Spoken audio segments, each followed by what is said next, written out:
Clearly, the huge escalation in the conflict between Russia and Ukraine is going to have an economic impact. The most obvious point will be energy prices. Russia and the Ukraine, it's a huge supplier of gas. And in the UK, we don't just use gas for gas, but much of our electricity is generated by gas when our renewables, the wind isn't blowing, for example. And of course, this is likely to see a huge increase in wholesale gas prices. We've seen a spike today. The prices that energy firms pay has rocketed. The big question is how long that will last. The next big impact will be on the price of oil. When you have instability, when you have conflict, especially a big conflict that affects Europe, you're likely to see the oil price rise. And again, over the last few days, that has increased to unprecedented levels, which is why already at the petrol pumps, we're seeing prices at new records. But this isn't just about filling up, because most goods that we buy, most things that go to factories, they come in lorries, they come in ships, all of which are ultimately powered by oil.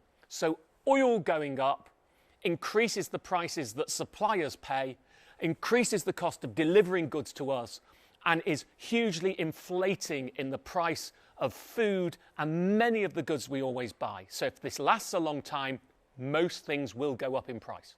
I think we also should not underestimate the impact of uncertainty. Now look, this is a tragic and terrifying event where loss of life is by far the most important element.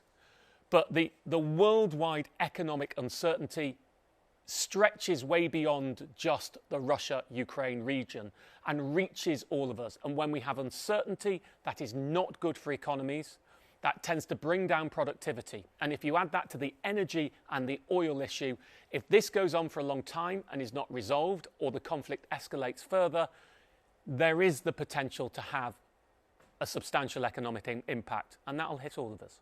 The vast majority of homes in the UK are on the price cap. For someone with typical usage, and of course use more, you pay more, use less, you pay less. Right now you're paying £1,277 a year.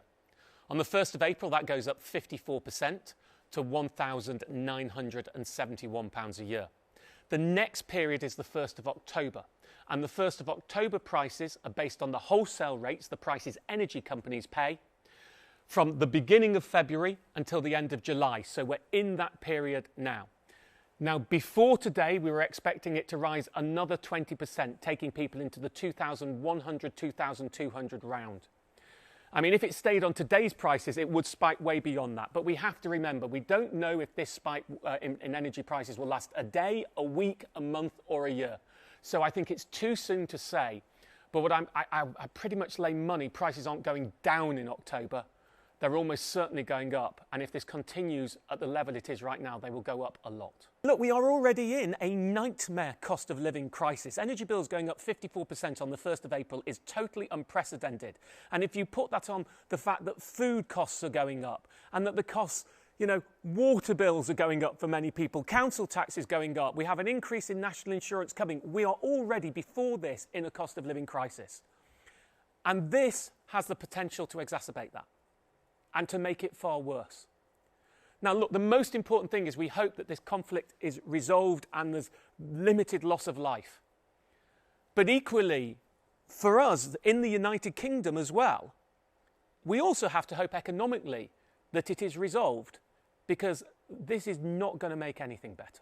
Whenever we're in these situations, as we were during the financial crash of 2007, as we were in the pandemic, when there are all these external factors that are affecting individuals' household finances, I think we have to accept a few things. One, there's nothing we can do about those external factors. Two, the only thing that's certain is the uncertainty, so therefore you have to hope for the best and plan for the worst.